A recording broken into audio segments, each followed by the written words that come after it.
सीताकांत स्मरण जय जय राम। श्री गुरु ज्ञानेश्वर महाराज की जय। श्री गुरु ब्रह्मानंद स्वामी की जय। रुक्मिणी रमण गोविंदा ब्रह्मानंदम परम सुखदम केवलम ज्ञानमूर्तिम द्वंद्वातीतं गगनसदृशं तत्त्वमस्यादिलक्ष्यम् एकं नित्यं विमलमचलं सर्वधी साक्षिभूतं भावातीतं त्रिगुणरहितं सद्गुरुं तन्नमामि। विनायकं गुरुं नौमि साखरे नाम विश्रुतं येषां चरणसान्निध्यात् जीवा मुक्ता भवन्ति। साखरे वंशविख्यातं ज्ञानदानपरायणं विनायकं गुरुं वंदे भवबंधविमुक्तये। सर्व श्रोत्यांना सविनय अभिवादन। या ठिकाणी हा जो संत श्री सावतामाळी महाराजांच्या समाधीच्या निमित्तानं महोत्सव संपन्न होतो आहे, त्या महोत्सवामध्ये आजची ही सेवा माझ्या वाट्याला आलेली आहे। तर या आजच्या सेवेमध्ये आपण भक्त शिरोमणी श्री नामदेव महाराजांचा एक अभंग आहे, त्या अभंगाचं काहीसं चिंतन करू। कारण की नामदेव महाराजांची पुण्यतिथी आणि संत सावता महाराजांची पुण्यतिथी ह्या एकाच कालामध्ये दोन्ही गोष्टी येत असल्यामुळे हा मुद्दाम म्हणून आज संत श्री नामदेव महाराज यांच्या अभंगाचा चिंतनाकरता आपण अभंग निवडलेला आहे। पहिल्यांदा तो मी अभंग म्हणतो आणि नंतर मग आपण त्या अभंगाच्या चिंतनाकडे वळू। थाप टाक रे बाळ। हरे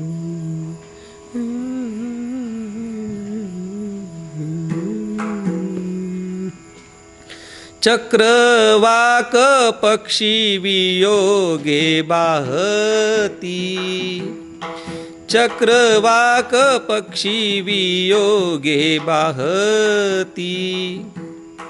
जाले मज प्रति तैसे आता, जाले मज प्रति तैसे आता। चुकलिया माय बाळ केरडती, चुकलिया माय बाळ केरडती। जाले मज प्रति तैसे आता, जाले मज प्रति तैसे आता। चुकलिया माय बाळ करडती, चुकलिया माय बाळ करडती। वत्स न देखता गाई हुंबरती, वत्स न देखता गाई हुंबरती। जाले मज प्रति तैसे आता, जाले मज प्रति तैसे आता। चुकलिया माय बाळ करडती, चुकलिया माय बाळ करडती।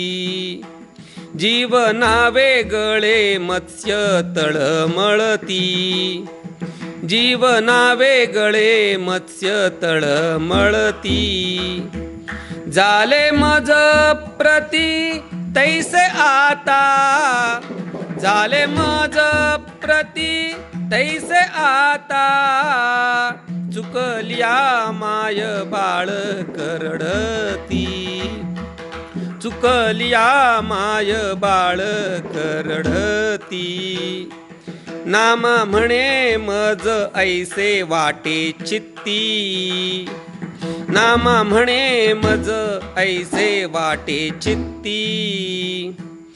करी तसे खंती तै फार तुझी, करी तसे खंती फार तुझी। चुकलिया माय बाळ केरडती, चुकलिया माय बाळ केरडती। जाले मज प्रति तैसे आता, जाले मज प्रति तैसे आता।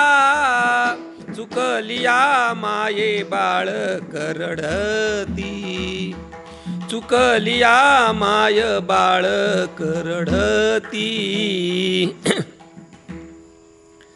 सुरुवातीला सांगितल्याप्रमाणे आजची ही जी प्रवचनाची सेवा आहे ही संत श्री सावता महाराजांच्या समाधी दिनाच्या निमित्तानं हा जो महोत्सव संपन्न होतो आहे आणि त्या निमित्तानं आजची ही सेवा सगळ्या संयोजकांनी विनवल्यावरून या सेवेमध्ये मी प्रवृत्त झालेलो आहे.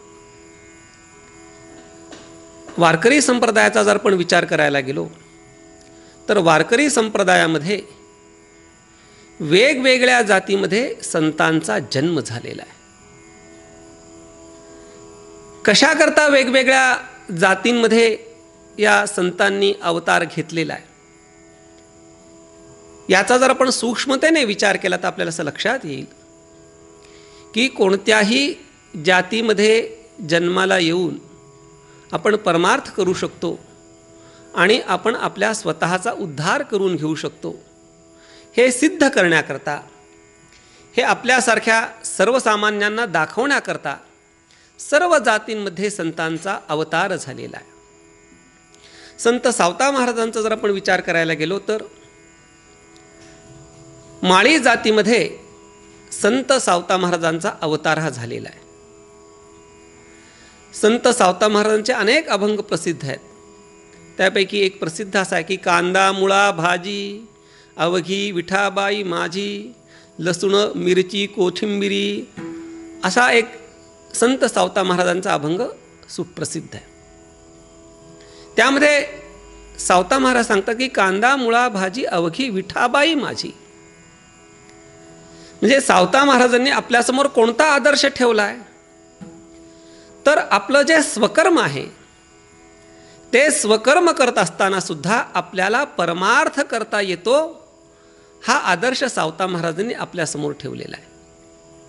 कांदा मुळा भाजी अवघी विठाबाई माझी हे सांगत असताना आता अनेक एक घडलेला गोष्ट आपल्याला सांगतो. योग्य अयोग्य आपण त्याचा विचार करा. मी काही एवढा श्रेष्ठ नाही योग्य अयोग्यतेचा विचार सांगण्यासारखा. ठिकाणही सांगतो. एक साधारणपणे 1998 ते 2000च्या दरम्यान श्री क्षेत्र त्र्यंबकेश्वर श्रीमंत निवृत्तीनाथांच्या समाधी मंदिरामध्ये एक वारकरी संप्रदायाची परिषद झाली होती आणि त्या परिषदेमध्ये वेगवेगळे विषय चर्चेकरता ठेवलेले होते आणि एक विषय असा ठेवला होता की कीर्तनकारांनी कांदा खावा का नाही. हा काय चर्चेचा विषय आहे का हो? कीर्तनकारांनी कांदा खाऊच नये. मग त्याच्यामध्ये रथी अतिरथी महारथी असे दृढाचार्य कीर्तनकार प्रवचनकार होते. त्यावेळेस मी लहान होतो वयाने आणि मग त्यावेळेस लोकांनी चर्चा करताना सांगितली का हो सावता महाराज सांगतायत लसूण मिरची कोथिंबिरी कांदा मुळा भाजी असं जर सावता महाराज सांगत असतील तर आपण कांदा लसूण खायला काय हरकत आहे. निदान पंक्तीत नाही आपल्या घरी खायला काय हरकत आहे. अशा प्रकारची चर्चा त्या ठिकाणी झाली. संत सावता महाराजांना लसूण मिरची कोथिंबिरी अवघा झाला मांसाहारी हे सांगत असताना लसूण मिरची किंवा कांदा खा असं सांगायचं नसून या जगतामधल्या अगदी शूद्रातिशूद्र झाडापासून तो थेट ब्रह्मदेवापर्यंत त्या चैतन्याची व्याप्ती आहे हे सावता महाराजांना सांगायचं. पण लोकांनी त्याचा अर्थ वेगळाच घेतला. असो, अशा स्वकर्म करत आपण आपल्या स्वतःचा उद्धार करून घेऊ शकतो हे ज्यांनी आपल्या जीवनचरित्राच्याद्वारे आपल्या व्यक्तित्वाच्याद्वारे आपल्याला दाखवून दिलं आणि आपल्यासमोर एक मोठा आदर्श निर्माण केला, अशा महात्म्याच्या समाधीच्या निमित्तानं हा महोत्सव सुरू आहे. आणि या महोत्सवामध्ये आपण हा जो चिंतनासाठी घेतलेला अभंग आहे हा भक्त शिरोमणी नामदेवरायांचा असून या अभंगामध्ये भक्त शिरोमणी नामदेवरायांनी श्री विठ्ठलाला आळवणी केलेली आहे, श्री विठ्ठलाला आळवलेलं आहे. तसं जर सूक्ष्म विचार करायला गेलो तर हा जो नामदेव महाराजांचा अभंग आहे हा विरहिणी परक आहे. विरहिणी परक म्हणजे काय तर भक्त शिरोमणी श्री नामदेव महाराजांना श्री विठ्ठलेशाचा पांडुरंगाचा वियोग झालेला आहे. पांडुरंगापासून ते दूर गेलेले आहेत आणि पांडुरंगापासून दूर गेल्यामुळे त्यांच्या अंतःकरणामध्ये विरहवृत्ती निर्माण झालेली आहे. आणि ती निर्माण झालेली विरहवृत्ती किती टोकाची आहे याचं प्रतिपादन या ठिकाणी भक्त शिरोमणी नामदेवराय करतायत.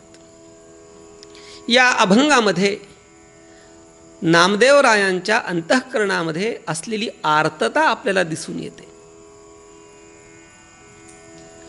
भगवंतांनी भगवद्गीतेमध्ये भक्तांचे प्रकार सांगितलेले आहेत. आर्तो जिज्ञासु अर्थार्थी ज्ञानी च भरतर्षभ. आर्त, अर्थार्थी, जिज्ञासू आणि ज्ञानी हे 4 भक्तांचे प्रकार भगवंतांनी सांगितलेले आहेत. ते कसे आहेत, काय आहेत, हा दुसरा चिंतनाचा विषय आहे. आपल्याला या मर्यादित वेळेमध्ये ह्याचं चिंतन पूर्ण करायचं असल्यामुळे आपण त्याच्यामध्ये जाणार नाही आहे. पण हा जो अभंग आहे, या अभंगामध्ये भक्त शिरोमणी नामदेवरायांच्या चित्तामध्ये भगवंताच्या भेटीविषयी असलेली जी आर्तता आहे, जी ओढ आहे, ती ओढ प्रकट होती आहे. म्हणजे आर्त भक्ताच्या भूमिकेतून या अभंगाची अभिव्यक्ती झालेली आहे. आणि आपल्याला सुरुवातीला सांगितल्याप्रमाणे ही विरहिणी आहे.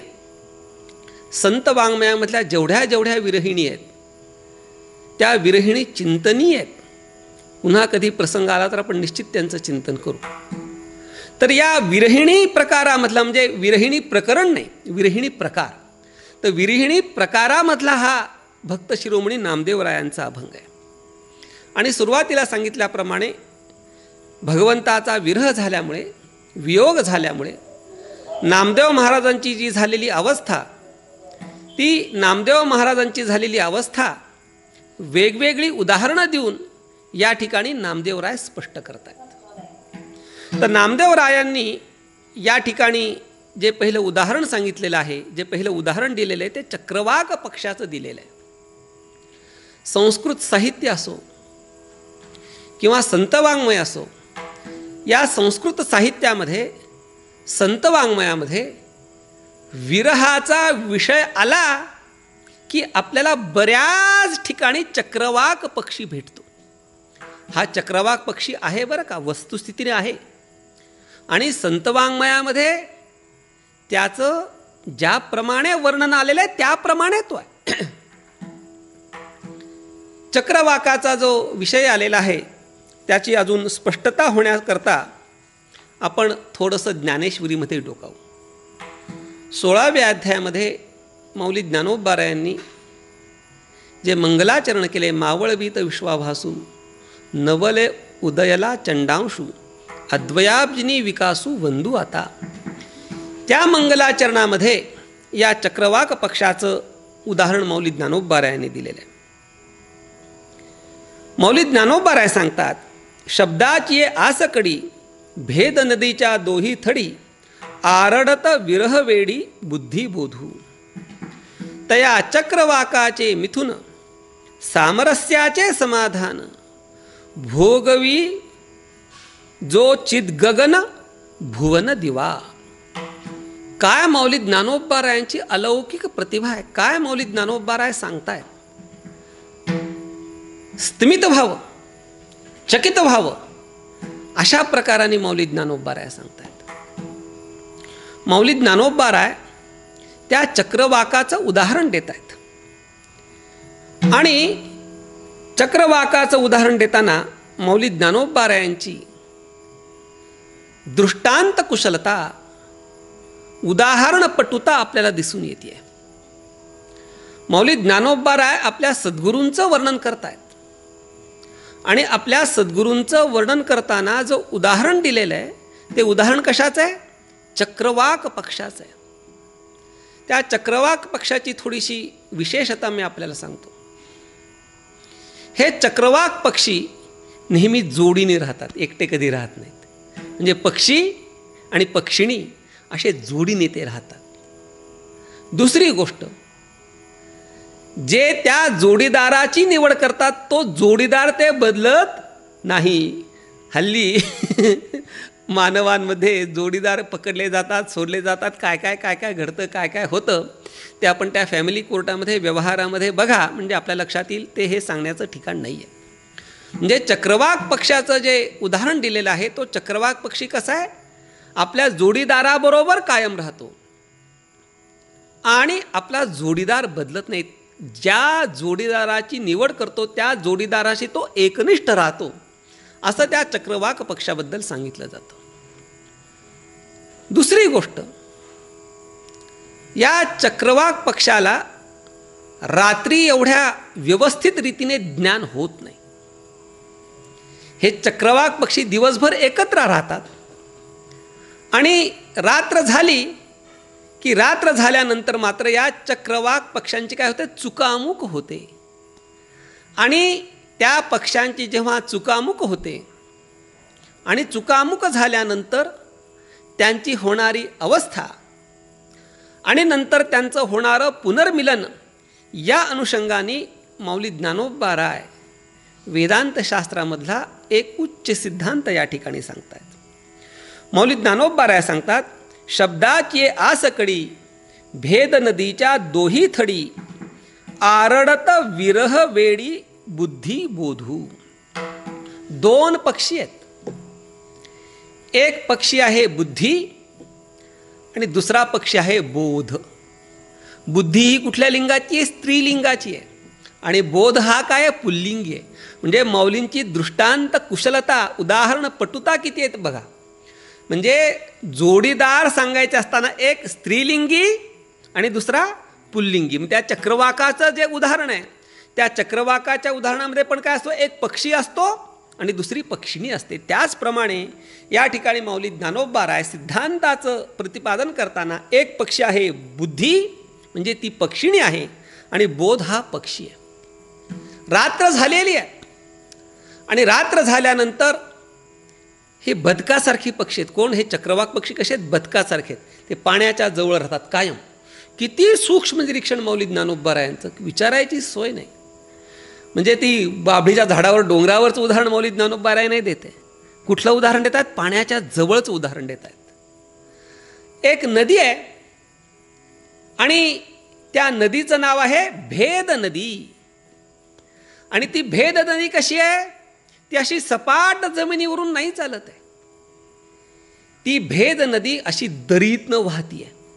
तुम्ही जर हिमालयामध्ये गेला तर हिमालयामध्ये माता गंगा असेल, मंदाकिनी असेल, अलकनंदा असेल, या सगळ्या नद्या अशा त्या दरीतनं वाहतात. दूधगंगा असेल, बऱ्याच तिथं नद्या आहेत. धवलगंगा असेल, धवली गंगा असं त्याला म्हणतात. या सगळ्या नद्या कशा आहेत, दोन्ही बाजूनी डोंगर, कडेच्या कडे, आणि मधनं ती नदी वाहत असते. तर त्याचप्रमाणे ही नदी कशी आहे, दोन बाजूला मोठे मोठे कडे आहेत, डोंगर आहेत, आणि त्या डोंगराच्या खाली जी दरी आहे त्या दरीमधून ही नदी वाहती आहे. आणि दोन्ही बाजूला जे डोंगर आहेत, दोन्ही बाजूला जे कडे आहेत, ते कडे कसले आहेत, तर मौलिक ज्ञानोबा राय सांगतात, शब्दाची आसकडी. म्हणजे शब्दरूपी हे दोन्ही बाजूला कडे आहेत. शब्दरूपी कसे आहेत, काय आहेत, त्याचा विस्तार आत्ता वेळेची मर्यादा आपल्याला असल्यामुळे जास्त मी करत नाही. फक्त एवढंच लक्षात ठेवा की दोन्ही बाजूला काय, शब्दाचे कडे आहेत. आणि त्या कड्यांच्या मधून काय वाहती आहे, भेद नदी वाहती आहे. आणि रात्र झाल्यामुळे त्या चक्रवाक पक्ष्याची आणि पक्षिणीची चुकामुक झाली आहे. आणि चुकामुक झाल्यामुळे एका तीरावरती ती पक्षिणी आहे आणि दुसऱ्या तीरावर तो पक्षी आहे. मग चुकामुक झाली आहे, वियोग झाला आहे, आणि वियोगामुळे त्या पक्ष्यांच्या अंतःकरणामध्ये विरहवृत्ती निर्माण झाली आहे. आणि ती विरहवृत्ती निर्माण झाल्यामुळे ते दोन्ही पक्षी, म्हणजे पक्षी आणि पक्षिणी, दोघीजण ओरडत आहेत, एकमेकांना साद घालत आहेत. आणि एकमेकांना साद घालून भेटण्याकरता ते एकमेकांना आवाज देत आहेत. पक्षी इकडनं आवाज देतोय, पक्षिणी तिकडून आवाज देते.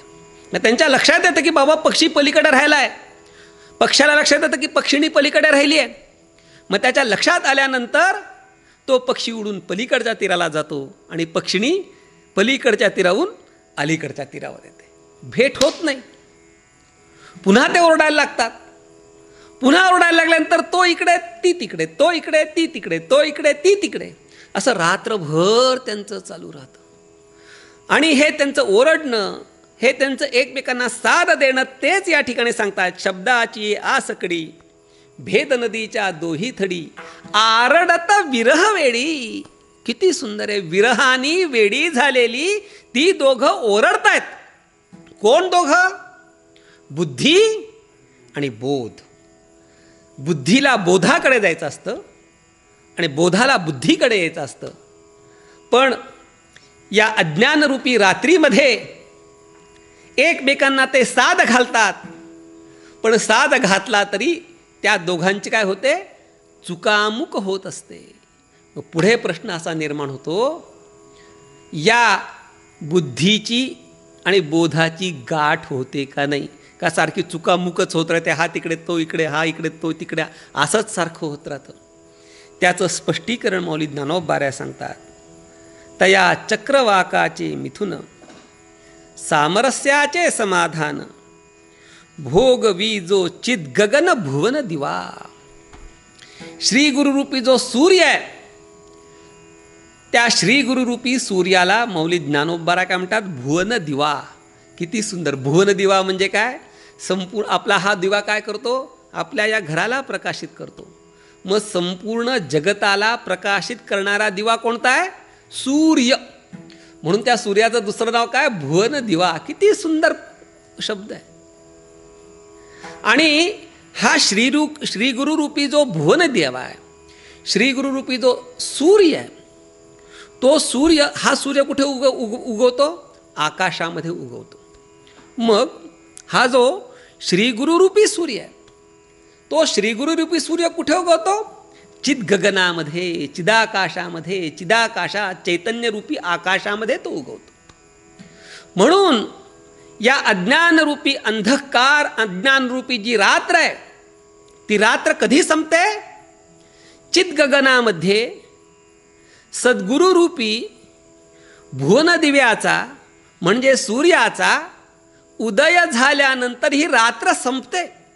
आणि रात्र संपल्यानंतर काय होतं? तया चक्रवाकाचे मिथुन सामरस्याचे समाधान. मौली ज्ञानोबा सांगतात, ते चक्रवाक पक्षाचं जे मिथुन, मिथुन म्हणजे दोन पुरुष किंवा दोन स्त्रियांना मिथुन म्हटलं जात नाही. एक स्त्री आणि दुसरा पुरुष अशी जर त्या ठिकाणी जोडी असेल तरच त्याला मिथुन असं संबोधलं जातं. मौली ज्ञानोबा सांगतात, तया चक्रवाकाचे मिथुन सामरस्याचे समाधान. ऐक्याचं समाधान, भेटीचं समाधान, तद्रुपतेचं समाधान कोणाला मिळतं? त्या चक्रवाकाच्या मिथुनाला. म्हणजे कोणते पक्षी तिथे? बुद्धी आणि बोध. बुद्धी आणि बोध या चक्रवाकांचं, पक्षी आणि पक्षिणीचं, या मिथुनाचं काय होतं? मिलन होतं, सामरस्य होतं, ऐक्य होतं. म्हणजेच त्या बुद्धीमध्ये बोध अभिव्यक्त होतो. कधी? ज्या वेळेला श्रीरूपी, श्री गुरुरूपी भुवन दिवा त्या चिदाकाशामध्ये उगवतो. असं त्या चक्रवाक पक्षाचं स्पष्टीकरण, उदाहरण मौली ज्ञानोबा यांनी केलेलं आहे. आणि हे जे चक्रवाकाचं वर्णन मी आपल्याला सांगितले ते खरं आहे, काही त्याच्यामध्ये खोटं नाही आहे. नाव घेऊन सांगतो. एक मारुती चितमपल्ली नावाचे सोलापूरचे ते मूळ आहेत, बहुतेक पक्षी निरीक्षक आहेत. आणि त्यांनी सांगितलं की हो, चक्रवाक पक्षी आहे. चक्रवाक पक्ष्याची चुकामुक होते. चक्रवाक पक्षी एकमेकांना साथ देतात. आणि चक्रवाक पक्ष्यांची एकमेकांना दिलेली साथ, एकमेकांची होणारी चुकामुक आणि त्या भुवनदिव्याचा, सूर्याचा उदय झाल्यानंतर त्यांची होणारी भेट, या सगळ्या गोष्टी खऱ्या आहेत, सत्य आहेत असं त्यांनी निरीक्षण करून, मी काही कुठे ते हिमालयामध्ये पक्षी दिसतात मी काही बघायला गेलो नाही, पण ज्यांनी बघितलं आहे, जे विश्वासार्ह आहेत अशा व्यक्तीने सांगितलं की ही गोष्ट खरी आहे. म्हणून तर सूर्याचं एक नाव काय आहे? जसं भुवनदिवा सूर्याचं नाव आहे ना, तसं सूर्याचं अजून एक नाव काय आहे माहिती आहे? चक्रवाक बंधू. काय नाव आहे? चक्रवाक बंधू. बंधू म्हणजे काय? भाऊ काय करतो, आपल्याला मदत करतो. मग हा सूर्य काय करतो, त्या चक्रवाकाचं सामरस्य होण्याकरता त्यांना मदत करतो. म्हणून त्या सूर्याला काय म्हटलं जातं, चक्रवाक बंधू.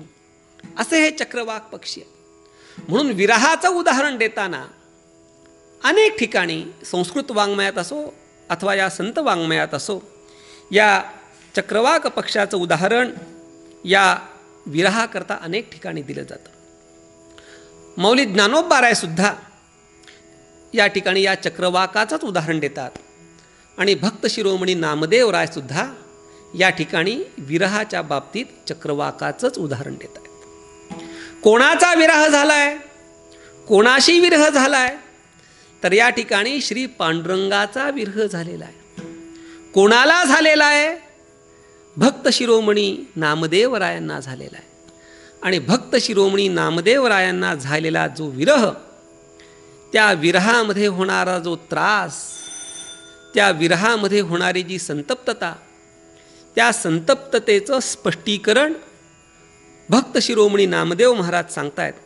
चक्रवाक पक्षी वियोगे बाहत, चक्रवाक पक्षी वियोगे बाहत, झाले मज प्रती तैसे आता, झाले मज प्रती तैसे आता, चुकलिया माय बाळ करडती, चुकलिया माय बाळ करडती.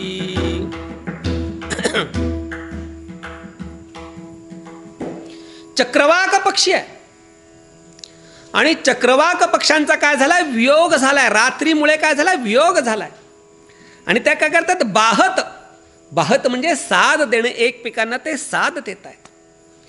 आणि आरडत विरह वेडी, मौलिक ज्ञानोबा ज्याप्रमाणे सांगतात ना, ते विरहानी एकमेकांच्या वियोगाने आरडतायत, ओरडतायत, संत्रस्त झालेले आहेत. त्याप्रमाणे हे पांडुरंगा, हे विठ्ठलेशा, मी सुद्धा ज्याप्रमाणे चक्रवाक पक्षी आणि पक्षिणी एकमेकांच्या वियोगाने विरहाने संत्रस्त होतात, तप्त होतात, दुःखी होतात, कष्टी होतात, त्याप्रमाणे हे पांडुरंगा, तुझा वियोग झालेला आहे आणि तुझ्या वियोगाने मी संत्रस्त झालोय, संतप्त झालोय. बाबा, मला या विरहातनं तू दूर नाही, या विरहातनं तू मला काढ. तुझा माझा हा विरह एवढे दिवसांचा राहू देऊ नकोस. आता आपल्या सगळ्या वारकऱ्यांची तीच अवस्था झालेली आहे. श्री पांडुरंगाची, श्री विठ्ठलेशाची 2 वर्ष झाली गाठ पडलेली नाही. आणि ही ज्याची अवस्था झाली असेल तो खरा वारकरी बरं का. ही अवस्था ज्याची झालेली नसेल तो फक्त नावाचा वारकरी, तो काही हाडाचा वारकरी नाही. म्हणून या ठिकाणी भक्त शिरोमणी नामदेवरायांनी सांगितलंय की ज्याप्रमाणे त्या चक्रवाक पक्षाची विरहामुळे संत्रस्तता, तप्तता होते, त्याप्रमाणे हे पांडुरंगा, हे विठ्ठलेशा, तुझ्या विरहाने मी संत्रस्त, संतप्त झालेलो आहे. ही जी संत्रस्तता आहे, ही जी संतप्तता आहे, ही भक्त शिरोमणी नामदेवराय अजून काही उदाहरणं देऊन स्पष्ट करतात. संत वाङ्मयामध्ये, संस्कृत वाङ्मयामध्ये एखादा सिद्धांत पटवून सांगण्यासाठी किंवा एखादी गोष्ट समजवून सांगण्यासाठी अनेक दृष्टांत दिले जातात. पहिला दृष्टांत, दुसरा, तिसरा, चौथा, पाचवा, अनेक. मौली ज्ञानोबारायांची ज्ञानेश्वरी बघा किंवा मौली ज्ञानोबारायांचे अभंग बघा, सगळीकडे एक सिद्धांत सांगायचा असतो. पण तो एक सिद्धांत पटवून देण्याकरता, स्पष्ट करण्याकरता मौली ज्ञानोबाराय वेगवेगळे दृष्टांत देत असतात. त्याचप्रमाणे भक्त शिरोमणी नामदेवरायसुद्धा वेगवेगळे दृष्टांत देत आहेत. आता या ठिकाणी काय स्पष्ट करायचं आहे नामदेवरायांना? त्यांना झालेला विरह हा स्पष्टपणे अभिव्यक्त करायचा आहे. तो विरह कसा आहे ते त्यांना सांगायचं आहे. त्या विरहाची तीव्रता, त्या विरहाची परमोत्कटता नामदेवरायांना स्पष्ट करायचं, म्हणून हे एक उदाहरण पहिलं दिलं आहे. मग दुसरं उदाहरण कशाकरता दिलं जातं? तर पहिल्या उदाहरणामध्ये काहीतरी न्यूनता असते, काहीतरी कमीपणा असतो आणि तो कमीपणा दूर करण्याकरता, तो कमीपणा काढून टाकण्याकरता पुढचं उदाहरण दिलं जातं. हे जे उदाहरण आहे, या उदाहरणामध्ये काय कमीपणा आहे, काय न्यूनता आहे? तर या ठिकाणी या पक्षी आणि पक्षिणीचा जो विरह, त्या विरहामध्ये झालेली त्यांची संत्रस्तता, तप्तता, होणारा त्रास, याच्या मागे काय हो? विषयासक्ती आहे, विषय वासना आहे. विरह आहे, तीव्र आहे, पण त्या तीव्र विरहाच्या मागे काय आहे? विषय वासना आहे. वासनेमधून निर्माण झालेला तो विरह आहे. म्हणजे तो विरह कसा आहे? वासना मूलक आहे. वासना त्या विरहाचं काय आहे? कारण आहे. पण या ठिकाणी भक्त शिरोमणी श्री नामदेव महाराजांना त्या पंढरीश परमात्म्याचा झालेला जो विरह आहे, त्या विरहामध्ये कोणतीही वासना मूलकता नाही आहे, कोणतीही वासना त्या विरहाचं कारण नाही आहे. त्या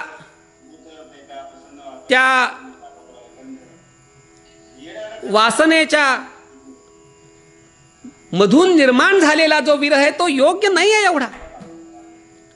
पण या ठिकाणी हा जो भक्त शिरोमणी नामदेव रायांना निर्माण झालेला विरह आहे, तो विरहाची जी मूलकता आहे ती भक्तिमूलक विरह आहे. चक्रवाकाचा विरह काय आहे? वासना मूलक आहे. आणि भक्त शिरोमणी नामदेव रायांचा जो विरह आहे त्या तो काय आहे? भक्तिमूलक आहे. मग ही काय आहे? या दृष्टांतामध्ये, उदाहरणामध्ये न्यूनता आहे. मग ही न्यूनता दूर करण्याकरता भक्त शिरोमणी नामदेव राय अजून एक दृष्टांत देत आहेत. काय दृष्टांत देत आहेत? चुकलिया माय बाल केरडीती, चुकलिया माय बाल केरडती, झाले मज प्रती तैसे आता, झाले मज प्रती तैसे आता, चुकलिया माय बाल केरडती, चुकलिया माय बाल केरडती. आता माता आणि पुत्र किंवा माता आणि कन्या, माता आणि बालक यांच्यामधला दृष्टांत आता भक्त शिरोमणी नामदेव राय सांगतायत. माता आणि बालक कधी यात्रेला जातात. आता तुम्ही नाटकं, सिनेमामध्ये हे बऱ्याच असे प्रसंग दाखवतात की यात्रेला गेले, कुठे जत्रेला गेले, कुठे वनामध्ये गेले, आणि वनामध्ये गेल्यानंतर त्या आईची आणि मुलाची ताटातूट होते. आणि मुलाची ताटातूट झाल्यानंतर ते मूल धाय मोकलून रडायला लागतं. का रडायला लागतं? आई त्याला दिसत नाही, आई त्याला भेटत नाही, आईचा वियोग झालेला आहे. मग रडतंच का? त्याचं कारण ते रडण्याशिवाय दुसरं काहीच करू शकत नाही. एक सुभाषित आहे, दुर्बलस्य बलम राजा बालानाम रोदनम बलम. दुर्बल माणसाचं बळ काय आहे? राज आहे. समजा तू आहे, तुला एखाद्या पहिलवानाने मारलं तर तू काय करशील? पोलिसाकडे जाशील ना. पोलीस म्हणजे कोण आहे? राजाचा असलेला तो अंश आहे. म्हणजे जो दुर्बल माणूस आहे, जो शक्तिहीन माणूस आहे, त्या शक्तिहीन माणसाची शक्ती कशात आहे? राजामध्ये. त्याचप्रमाणे बालकाचं, लहान मुलाची शक्ती कशात आहे? बालानाम रोदनम बलम. आणि त्या लहान मुलांना हे कळतं बरं का, की आपण जर रडलो तर आपली मागणी पूर्ण होते. हे या लहान मुलांना कळतं, 100% कळतं. म्हणून ज्या वेळेला त्या मातेची आणि त्या बालकाची ताटातूट होते, चुकामुक होते, ते बालक चुकतं. वनामध्ये, यात्रेमध्ये, जत्रेमध्ये कुठेतरी चुकतं. त्याला त्याची आई दिसत नाही. मग दिसल्यानंतर दिसत नाही म्हणजे काय? त्या आईचा वियोग झाला. वियोगामुळे अंतःकरणामध्ये विरहवृत्ती निर्माण झाली. आणि त्या विरहवृत्तीचा परिणाम काय? मुळू मुळू मुळू मुळू ते रडायला लागलं. मोठमोठ्यांदा धाय मुकलून ते रडायला लागलं. का धाय मुकलून रडतंय ते? आईचा झालेला वियोग त्याला सहन होत नाही. जो झालेला वियोग आहे तो वियोग त्याच्या रडण्यामधनं, कारण त्याचं रडणं हीच त्याची शक्ती आहे, त्यातनं तो वियोग काय होतोय? अभिव्यक्त होतोय. त्याप्रमाणे हे देवा, हे पांडुरंगा, तुझा झालेला वियोग मला सहन होत नाही रे बाबा. आता मी रडायला लागलोय. ज्याप्रमाणे बालक आईपासून चुकल्यानंतर धाय मोकलून रडतं, त्याप्रमाणे देवा आता मी तुझ्या वाचून राहू शकत नाही. तुझा झालेला विरह मी सहन करू शकत नाही. मी आता लहान मुलासारखा, बालकासारखा रडायला लागलोय. तेव्हा हा विरह जास्त दिवस लांबू नको, मला तुझी भेट दे, अशी विनवणी भक्त शिरोमणी नामदेव राय या ठिकाणी पांडुरंगाला करतायत. इथे अजून एक पुढचा दृष्टांत नामदेवराय देणार आहे. या ठिकाणी जो चुकलाय तो रडतोय. आई रडते का मूल रडतं, बालक रडतं, बालक रडतं.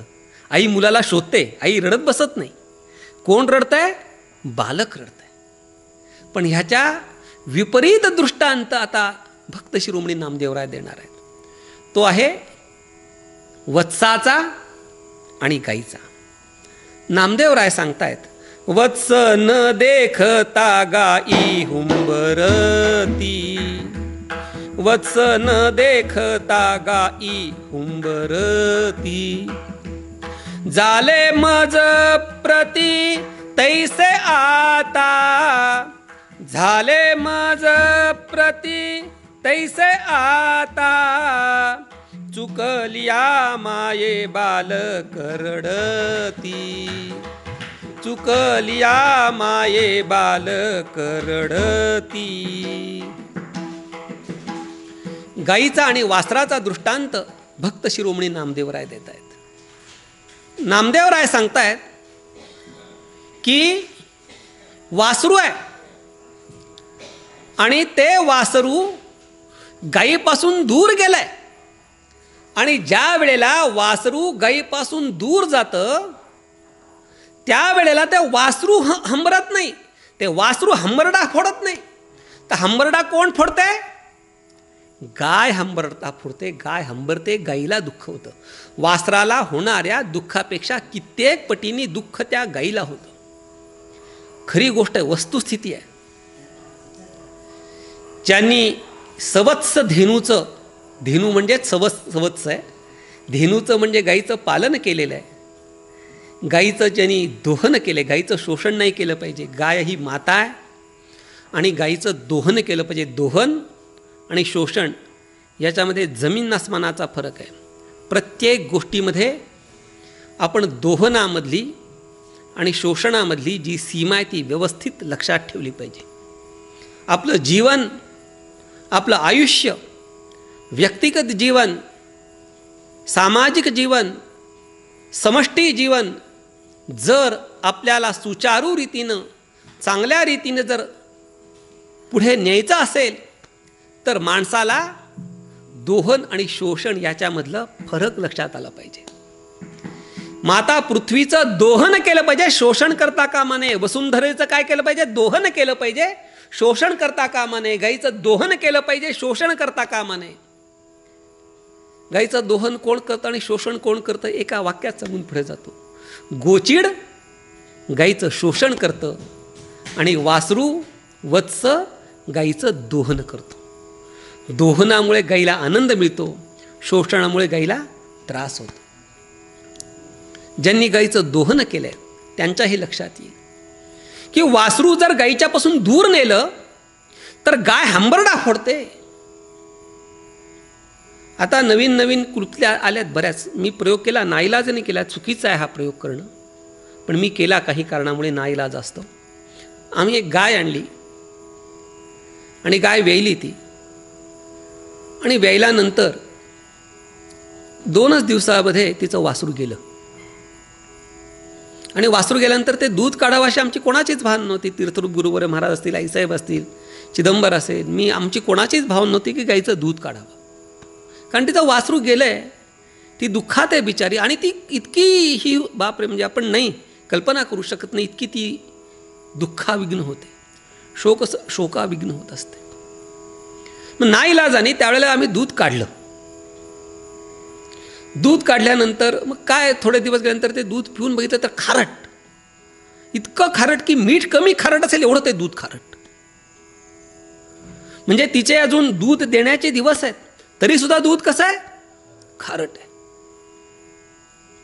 मग शेवटी एका गवळ्याने सांगितलं की तुम्ही आमच्याकडे एक वासरू आहे आणि त्या गाईच्या वासरासारखंच वासरू आहे, ते तुम्ही तिला पाजा, मग ती दूध द्यायला लागेल. मग आम्ही केला प्रयोग तो नाईलाजाने, कारण की तिचं दूध जर काढलं नाही तर त्या गाईची तब्येत खराब होणार. आणि जेव्हा ते वासरू आलं, वासरू जेव्हा त्या गाईला बिलगलं आणि त्या गाईच्या अंतःकरणामध्ये ज्या वेळेला वात्सल्यभाव निर्माण झाला, त्यावेळेला त्या गाईचं आलेलं दूध हे गोड आहे. म्हणजे वात्सल्य भावाविना आलेलं दूध खारट असतं आणि वात्सल्याने आलेलं दूध गोड असतं. हे अनुभव मी स्वतः, आय विटनेस, मी स्वतः घेतलेला तो अनुभव आहे. म्हणून त्या गाईच्या ठिकाणी जी वत्सलता आहे, वात्सल्य भाव आहे, त्या वात्सल्य भावामुळे काय होत आहे? ते वासरू जेव्हा दूर जातं तेव्हा ती गाय हंबरडा फोडते, गाईला खूप त्रास होतो. गाय त्या वासराचा होणारा विरह सहन करू शकत नाही. त्याप्रमाणे या ठिकाणी भक्त शिरोमणी नामदेवराय सांगतात की हे भगवंता, मी सुद्धा आता तुझा विरह सहन करू शकत नाही. ज्याप्रमाणे बालक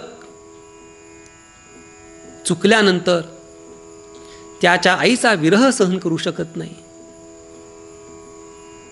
ज्याप्रमाणे वासरू त्या गोमातेच्या नजरेच्या पट्ट्यातून दूर गेलेल्यानंतर जर नजरेच्या आड ते गेलं, तिथेच आहे, नजरेच्या आड जरी गेलं तरी सुद्धा ती गोमाता त्या वासराचा झालेला, वत्साचा झालेला विरह सहन करू शकत नाही. त्याप्रमाणे हे देवा, तुझा आता विरह मी सहन करू शकत नाही, माझ्या सहनशक्तीच्या हे बाहेर गेले सगळं. म्हणजे 3 उदाहरणं दिली आतापर्यंत. पहिलं उदाहरण दिलं चक्रवाकाचं. त्याच्यामध्ये काय न्यूनता आहे? त्यामध्ये विषयासक्ती सहित तो विरह आहे, विषयासक्ती मूलक तो विरह आहे. म्हणून तो दृष्टांत बाजूला ठेवला. पुढचा दृष्टांत दिलाय बालकाचा आणि मातेचा. त्याच्या पुढे जाऊन दृष्टांत दिलेला आहे गाईचा आणि वासराचा. आता त्याच्या पुढे जाऊन अजून एक दृष्टांत देत आहेत. या 2 दृष्टांतामध्ये न्यूनता काय आहे? विरह झालेला आहे, वियोग झालेला आहे, उत्कट अशा स्वरूपाची विरहाची भावना सुद्धा आहे, पण ती विरहाची असलेली भावना उत्कट आहे पण परमोत्कट नाही आहे. म्हणजे काय? जर आईला हरवलेलं मूल सापडलं नाही किंवा मुलाला हरवलेली आई सापडली नाही तर मुलाला कोणीतरी घेऊन जातं, पोलीस स्टेशनमध्ये घेऊन जातात, घेऊन जाऊन त्याला त्या लहान मुलांच्या पाळणा घरात सोडतात, बालक आश्रमामध्ये सोडतात, त्याला खाऊ पिऊ घालतात, त्याला मोठं करतात, मोठा होतो आणि कधीतरी पुन्हा त्या आईला सुद्धा भेटतो किंवा भेटतही नाही. म्हणजे त्या बालकाचा आणि आईचा होणारा वियोग, आईचा आणि बालकाचा होणारा जो विरह आहे तो खूप आहे, मोठा आहे. पण दोघे जगतात, मरत नाहीत. जर तो परमोत्कट असता तर कोणीतरी गतप्राण झाला असतं ना. म्हणजे हा जो दिलेला दृष्टांत उत्कट आहे पण परमोत्कट नाही, त्याच्याही पेक्षा मोठा विरह असू शकतो. गाई वासराचा जे दृष्टांत दिलाय, उदाहरण दिलंय, त्या गाई वासराच्या दृष्टांतामध्ये, उदाहरणामध्ये त्या दोघांचा विरह झाला, दोघांची ताटातूट झाली, तर गाय मरते का वासरू मरतो? हो, दोघंही मरत नाही, दोघंही जगतात. म्हणजे त्यांना झालेला विरह उत्कट आहे, मोठा आहे, पण तो शेवटच्या टोकाचा नाही आहे, परमोत्कट स्वरूपाचा नाही आहे. मग त्या परमोत्कट अशा विरहाची कल्पना येण्याकरता भक्त शिरोमणी नामदेवराय अजून एक उच्च, म्हणजे जवळजवळ सिद्धांतापर्यंत पोचणारा दृष्टांत, हा सिद्धांताने जवळ जाऊ शकतो. थोडासा किंचित 19-20.001 एवढा तरी फरक त्या ठिकाणी राहतोच. त्या दृष्टांताला अगदी स्पर्श करणारा, तिथपर्यंत जाऊन पोचणारा, त्याची परमोत्कटता आपल्या लक्ष येईल अशा स्वरूपाचा दृष्टांत आता नामदेवराय देत आहेत. नामदेवराय सांगतायत जीवना वेगळे मत्स्य तळमळती, जीवना वेगळे मत्स्य तळमळती, झाले मज प्रती तैसे आता, झाले मज प्रती तैसे आता, चुकलिया माय बाल केरडती, चुकलिया माय बाल केरडीती. अत्यंत उत्कट परमोत्कट विरहाचा दृष्टांत या ठिकाणी भक्त शिरोमणी नामदेवराय सांगतायत. कोणता दृष्टांत आहे? पाणी आणि मासा, जीवन आणि मत्स्य, पाणी आणि मासा यांचा दृष्टांत या ठिकाणी भक्त शिरोमणी नामदेवराय सांगतायत. ज्या वेळेला त्या माशाचा पाण्याशी वियोग होतो, माशाला पाण्यातनं जेव्हा बाहेर काढलं जातं तेव्हा त्या माशाला एक क्षणभर सुद्धा जगणं हे महाकर्म कठीण होतं. योगायोगाने आपण कुठे राहतो? इंद्रायणीच्या काठावरच राहतो. आणि त्या इंद्रायणीच्या काठावर अनेक कोळी असतात, ते मासे पकडत असतात. आणि मासे पकडल्यानंतर जेव्हा ते असं त्यांची ती जाळी किंवा तो काय म्हणतात फासा असा वर ओढतात आणि त्यावेळेला ती होणारी चढफड आहे ती सत्वशील माणसाच्या बघण्याच्या पलीकडची असते. किंबहुना आजच मला सकाळी एक माहिती नवीन कळाली. काय कळाली? माशाला जर पाण्याच्या बाहेर काढलं आणि पाण्याचा झालेला तो वियोग, पाण्याचा झालेला तो विरह क्षणाचा त्याच्याबरोबर बुद्धीत राहतो आणि त्याला परत पाण्यात जरी टाकलं तरी 2-3 दिवसामध्ये त्या विरहाच्या आठवणींनी तो मरून जातो. हे बरोबर आहे का खोटं आहे? सकाळी आम्ही आमच्या विहिरीमध्ये मासे सोडण्याकरता ते मासे त्याला म्हणलं, अरे आम्हाला बादलीमध्ये मासे दे. तो म्हणते जगणार नाही मासे. आणि खरंच आहे बरं का, बऱ्याचदा आपण नदीतले मासे आणून टाकतो, ते नाही जगत. पाणी तेच आहे पण नाही जगत. का जगत नाही? तो पाण्याचा झालेला विरह आणि त्याचे झालेले संस्कार आणि त्याची होणारी आठवण, त्याच्यामध्ये त्या माशाचा जीव जातो. म्हणजे तो मासा पाण्यापासून वेगळा एक क्षणभर सुद्धा राहू शकत नाही. तडफड तडफड करून तो मरून जातो. त्या वियोगाचं एवढा मोठं दुःख आहे की तो जगू शकत नाही. त्या प्रकारचं दुःख मला आता हे भगवंता झालेले आहे की भगवंता तुझ्या वाचून, तुझ्याशिवाय एक क्षणभर सुद्धा आता जगणं नाही, जगू शकत नाही. म्हणून या ठिकाणी नामदेवराय सांगतात, जीवना वेगळे मत्स्य तळमळती. जीवनापासून जेव्हा त्या माशाला, पाण्यापासून माशाला वेगळं काढलं जातं आणि त्या वेगळेपणामुळे, त्या वियोगामुळे निर्माण झालेल्या विरह वृत्तीमुळे होणारी त्याची तडफड तडफड तडफड, त्याप्रमाणे हे भगवंता तुझा आणि माझा वियोग झालेला आहे, तुझी माझी भेट होत नाही, मी आता तुझ्या भेटीपासून तडफडतोय. तुम्ही डोळ्यासमोर आणा त्या माशाची होणारी तडफड. तशी जेव्हा त्या विठ्ठलाच्या विरहाने आपल्या जीवाची तडफड होईल ना, तेव्हा आपण त्या विठ्ठलाचे भक्त आहेत, तेव्हा आपण खरे वारकरी आहेत. आपण मस्त रोज गुलाबजाम श्रीखंड खाणं चाललंय, फक्त लोक दिसले की आम्ही वारीला नाही गेलो. अरे असं नाही. सतत आपल्या मनामध्ये पांडुरंगाचा वियोग, विठ्ठलेशाचा वियोग ही जर भावना आपल्या मनामध्ये कायमस्वरूपी असेल, सतत असेल, तरच आपण खरे त्या विठ्ठलेशाचे भक्त म्हणण्याकरता, वारकरी म्हणण्याकरता योग्य आहे. म्हणून हा सर्वोच्च दृष्टांत या ठिकाणी भक्त शिरोमणी नामदेवराय सांगतात की हे देवा, हे भगवंता, एक क्षणभर सुद्धा मी तुझ्या वाचून जगू शकत नाही. तुझा विरह हा सहन करण्याच्या पलीकडचा आहे. तुझी आणि माझी भेट झाली नाही तर क्षणामध्ये माझा जीव जाईल. एवढा पराकोटीचा, एवढा परमोत्कट स्वरूपाची ती विरहाची भावना या ठिकाणी भक्त शिरोमणी नामदेवराय अभिव्यक्त करतात. म्हणजे किती विरह आहे.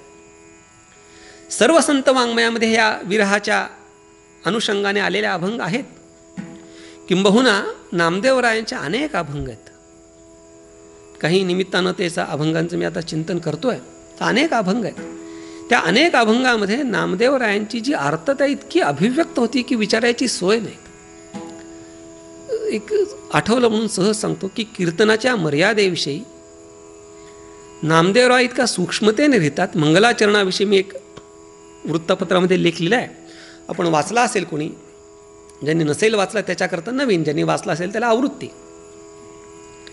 कीर्तनकार जेव्हा कीर्तनाकरता उभा राहतो तेव्हा उभं राहिल्यानंतर त्यांनी कोणाला नमस्कार करावा? पहिला जो ज्या स्थानावर तो उभा आहे ना, ती गादी नारदाची आहे आणि त्या नारदाच्या गादीला नमस्कार करायचा आहे. पुढे कोणाला नमस्कार करायचा आहे? मृदंगाला करायचा आहे, वीणेला करायचा आहे, टाळाला करायचा आहे. त्याच्या पुढे जाऊन जो मृदंग वाजवतो त्यालाही नमस्कार करायचा आहे, जो टाळ वाजवतो त्यालाही नमस्कार करायचा आहे, जो वीणा वाजवतो त्यालाही नमस्कार करायचा आहे. म्हणून मृदंग वादकांनी हे लक्षात ठेवलं पाहिजे की कीर्तनकार आपल्याला नमस्कार करतो तेवढ्या योग्यतेने, तेवढ्या शुद्धतेने आपलं आचरण विचार सगळे असले पाहिजेत. कीर्तनकार नमस्कार करतो म्हणजे साधी गोष्ट नाही आहे. ज्याला सगळे श्रोते नमस्कार करतात असा कीर्तनकार मृदंगावाल्या वाजवणाऱ्याला नमस्कार करतो. मग त्यांनी आपण किती चांगलं राहिलं पाहिजे, किती श्रेष्ठ भावनेने, किती आचार विचार संपन्नतेने आपलं राहिलं पाहिजे. आता टाळकरी मृदंगवादक कशा पद्धतीने येतात, काय राहतात, कसे कपडे घालतात, काय करतात, हे कोणावर टीका नाही बरं का. कोणी जर मृदंग टाळकरी असतील तर कोणावर टीका नाही, पण वस्तुस्थिती फार भयानक असो, ते सांगण्याचा आपला विषय नाही आहे. म्हणून या ठिकाणी नामदेवराय सांगतायत की बाबा देवा, मी आता तुझा झालेला जो विरह आहे तो विरह मी सहन करू शकत नाही. माझ्या विरहाची भावना ज्याप्रमाणे माशाला पाण्याचा होणाऱ्या विरहामध्ये जी भावना निर्माण होते तशाच प्रकारची भावना आता माझ्या मनामध्ये निर्माण झालेली आहे. पुढे जाऊन नामदेवराय विचार करून सांगतात की हे सगळं का घडतंय? भगवंताच्या झालेल्या वियोगाचा मला एवढा का त्रास होतोय? एवढी ही विरह भावना एवढी परमोत्कट काय?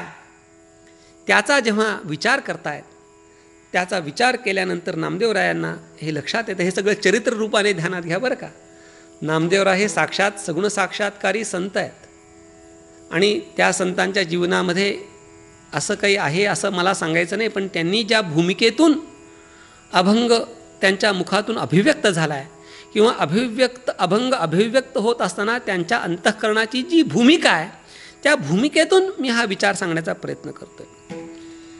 ते असं का घडलं तर त्याचा विचार केल्यानंतर भक्त शिरोमणी नामदेवराय सांगतायत, नामा म्हणे मज ऐसे वाटे चित्ती, नामा म्हणे मज ऐसे वाटे चित्ती, करी तसे खंती फार तुझी, करी तसे खंती फार तुझी, चुकलिया माय बाळ करडती, चुकलिया माय बाल करडती, झाले मज प्रती तैसे आता, झाले मज प्रती तैसे आता, चुकलिया माय बाळ करडती, चुकलिया माय बाळ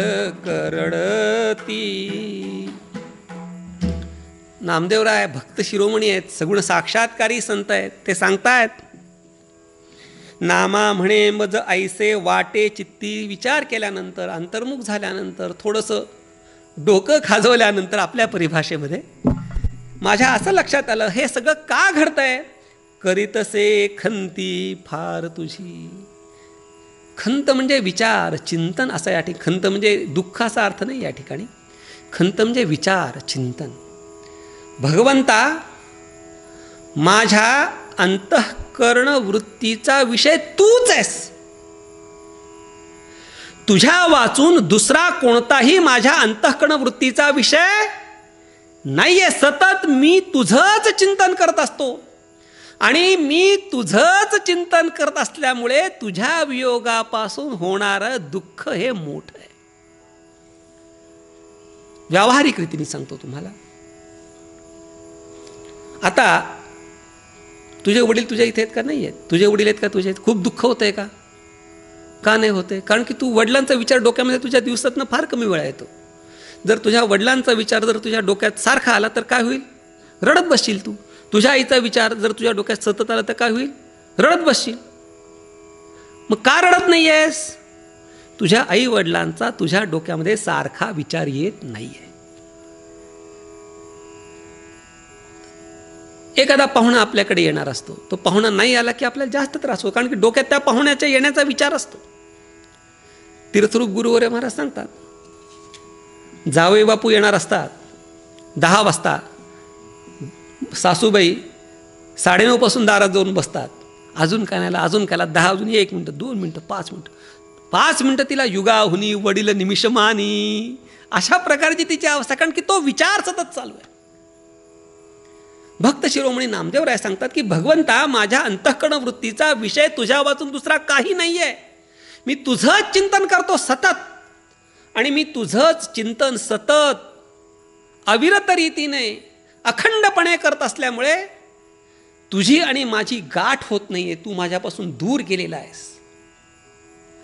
हे सगळं भक्त शिरोमणी नामदेवराय ज्या भूमिकेतून सांगतायत त्या भूमिकेतून मी सांगतोय. नामदेवराय हे सगुण साक्षात्कारी संत, मी अनेकदा सांगतोय, पण ही जी भूमिका त्यांनी घेतलेली आहे त्या भूमिकेच्या दृष्टिकोनातून मी हे सगळं सांगतोय. हे भगवंता, मी तुझाच सतत विचार करतोय, तुझ्या चिंतनामध्ये मी सतत निमग्न आहे. माझ्या अंतःकरणाला जो ध्यास आहे, किंवा शास्त्रीय परिभाषेमध्ये सांगायचं झालं तर माझ्या अंतःकरणामध्ये जे निधिध्यासन सुरू आहे ते तुझंच निधिध्यासन आहे, तुझंच ध्यान आहे, तुझंच चिंतन आहे, तुझाच विचार आहे. आणि तुझंच चिंतन, तुझाच विचार, तुझाच ध्यास माझ्या मनामध्ये सतत सतत सतत चालू असल्यामुळे एक क्षण जरी तू दूर गेलास, किंवा तुझा किंचित कालाचा जरी मला वियोग झाला, तरी तो वियोग माझ्या सहन करण्याच्या पलीकडे आहे. ह्याच्यावरती उपाय काय? देवा, तू मला भेट दे, तू मला दर्शन दे, हाच त्याच्यावरचा उपाय. त्याच्यापासून माशाची तळमळ तडफड बंद करायची असेल तर पाण्यामध्ये सोडलं पाहिजे. पाण्याचा आणि माशाचा वियोग दूर केला पाहिजे, त्यांचं सामरस्य केलं पाहिजे, त्यांचं ऐक्य केलं पाहिजे, एका ठिकाणी ते दोघं आले पाहिजेत. चक्रवाकाचा विरह कधी संपतो? सकाळी सूर्योदय झाल्यानंतर. का? सूर्य उगवला म्हणून फार आनंद होतो का? नाही, त्यांना दिसतं त्यांची भेट होते म्हणून. बालकाचा आणि मातेचा विरह कधी संपतो? जेव्हा भेट होते तेव्हा. गाय हंबरणं केव्हा थांबवते? जेव्हा वासरू नजरेच्या टप्प्यात येते तेव्हा. मासा तडफडणं कधी बंद करतो? जेव्हा पाण्यामध्ये सोडलं जातं तेव्हा. त्याप्रमाणे मला झालेला हा वियोग, ही विरहवृत्ती, ही संत्रस्तता, हा त्रास संपवावा असं वाटत असेल तर हे भगवंता, मला तू तुझी भेट दे, मला तुझं तू दर्शन दे, असं अतीव आर्ततेनं भगवंताला विनवतात, भगवंताची विनवणी करतात, भगवंताला शरण जातात. आणि शरण जाऊन या ठिकाणी सांगतायत की बाबा भगवंता, आता हा विरह पुरे, बास. अशी भगवंताला विरहाची निवृत्ती करण्याच्या अनुषंगानं नामदेवरायांनी भगवंताला प्रार्थना केलेली आहे. संत सावतामाळी महाराज असतील, भक्त शिरोमणी नामदेवराय असतील, हे वेगवेगळ्या जातीमध्ये जरी जन्माला आले तरी कोणतंही आपलं स्वकर्म करून आपण या भवबंधनातून सुटू शकतो. दुसरं एक तुम्हाला सांगतो गंमत, आठवली म्हणून सांगतो, कोणावर टीका नाही, कोणाला हे नावं ठेवणं नाही आहे, वस्तुस्थिती आहे.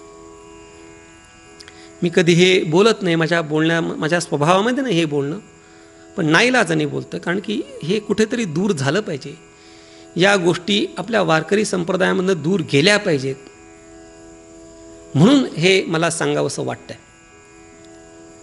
संतांनी विविध जातीमध्ये जन्म घेतला तरी वारकरी म्हणून त्यांच्यामध्ये ऐक्य होतं. वारकरी म्हणून सगळे संत एक आहेत. तिथं पंढरीत बघा तुम्ही, संत सभेमध्ये गोरा कुंभार आहेत, थापटायला नामदेव महाराज आहेत, सेना नाभी आहेत, कबीर महाराज आहेत. त्या नामदेवरायांचं जे अभंगाचं नामदेव कीर्तन करी पुढे बा नाचे पांडुरंग, हा अभंग आपण बघा, त्या ठिकाणी कबीर महाराजांचा पण उल्लेख आहे. मौली ज्ञानोबा राय आहेत, श्रीमंत निवृत्तीनाथ आहेत, सोपानदेव आहेत, सर्व जातीमधले संत आहेत. जाती जरी त्यांच्या भिन्न असल्या तरी ते वारकरी म्हणून एक आहेत. पण आता वारकरी म्हणून फूट पाडण्याकरता जातींचा आधार घेतला जातो. हा या जातीचा वारकरी, तो त्या जातीचा वारकरी, आमचा या जातीचा सप्ताह आहे, या जातीचा सप्ताह असेल तर हेच जातीचे कीर्तन करायला पाहिजेत, तोच जातीचा मृदंग पाहिजे, त्याच जातीचा टाळकरी पाहिजे. अशा प्रकारची जी फोडण्याची भूमिका आपल्या वारकरी संप्रदायामध्ये चालली ती अत्यंत चूक आहे, चूकच आहे. कोणी जर तसा प्रयत्न करेल तर तो प्रयत्न आपल्यासारख्या सदसद विचारसंपन्न लोकांनी हाणून पाडला पाहिजे. घडलेली घटना सांगतो, गावाचं नाव विचारायचं नाही. आता ज्यांचा पुण्यस्मरण चालू आहे तर त्या पुण्यस्मरण चालू आहे सावता महाराजांचं. ते सावता महाराजांचं एका गावामध्ये मंदिर बांधलं आणि शेजारीच तुकाराम महाराजांचं मंदिर. तर त्या दोन जातीमधल्या लोकांची काठे घेऊन भांडणं. अरे मंदिराकरता काय भांडणं? संत हे भांडणं दूर करणारे आहेत, वारकऱ्यांना एक आणणारे आहेत. आणि हे वारकऱ्यांमध्ये जातीभेद निर्माण करून हे असं फूट पाडण्याचा जो प्रयत्न सध्या सुरू आहे तो प्रयत्न स्पष्ट बोललो, कोणाला राग येऊ देऊ नका. कोणाचाही उपमर्द अपमान करण्याची अजिबात भावना नाही आहे. पण जी वस्तुस्थिती ती आपल्यासमोर आली पाहिजे. आपणच ती निर्माण झालेली वस्तुस्थिती दूर करणारे आहात. माझाही मनोभावे तसा प्रयत्न, मी मनोभावे सांगत असतो, पण सांगण्याच्या पलीकडे मी काही करू शकत नाही. आपणही सगळ्यांनी हे सांगितलं पाहिजे. सर्व संत हे वारकरी आहेत, सर्व संत हे पांडुरंगापर्यंत आपल्याला नेऊन पोचवणार आहेत, सर्व संत हे आपलं भवबंधन दूर करणार आहेत. त्या सकल संत परंपरेला, सकल गुरुपरंपरेला ज्यांच्या निमित्तानं हा महोत्सव ऑनलाईन या ठिकाणी संपन्न होतो आहे, त्या कर्मयोगी सावता महाराजांना, कारण की सावता महाराजांनी आपलं कर्म कधी सोडलं नाही. आपलं स्वतःचं कर्म करत करत करत भगवंताची प्राप्ती त्यांनी करून घेतलेली आहे. अशा कर्मयोगी सावता महाराजांना, भक्त शिरोमणी नामदेव महाराजांना नमन करतो. त्यांच्या चरणी ही सेवा समर्पित करतो. आपण सर्व ज्ञाते निरक्षीर विवेक संपन्न श्रोते आहात, अधिकारी श्रोते आहात, अभ्यासू श्रोते आहात. खरं तर आपल्यासारख्या मोठ्या श्रोत्यांसमोर मी काही बोलावं असा माझा थोर अधिकार नाही. मी साधा अभ्यासक आहे, अजून मी शिकतो आहे, अजून माझा अभ्यास चालू आहे. तर आपल्यासारख्या थोर अभ्यासकांसमोर मी काही बोलावं असा माझा अधिकार नाही आहे. पण एक वाक्पुष्प, एक वाङ्मयीन सेवा या संतांची घडावी, अनुवाद रूपानं वाङ्मयीन सेवा घडावी, या शुद्ध हेतूनं, या शुद्ध भावनेनं ही सेवा मी या ठिकाणी केलेली आहे. या सेवेमध्ये जे काही योग्य आहे, शास्त्र संवादी आहे, सुष्ठू आहे, ते माझ्या सद्गुरूंचं, सद्गुरू परंपरेचं आहे. आणि जे असुष्ठू आहे, जे चूक आहे, ते माझ्या मनुष्यबुद्धीतलं आहे. त्यामुळे जे काही योग्य आहे त्याचा तुम्ही स्वीकार करावा आणि जे चुकीचं आहे ते माझं माझ्यापाशी राहू द्यावं.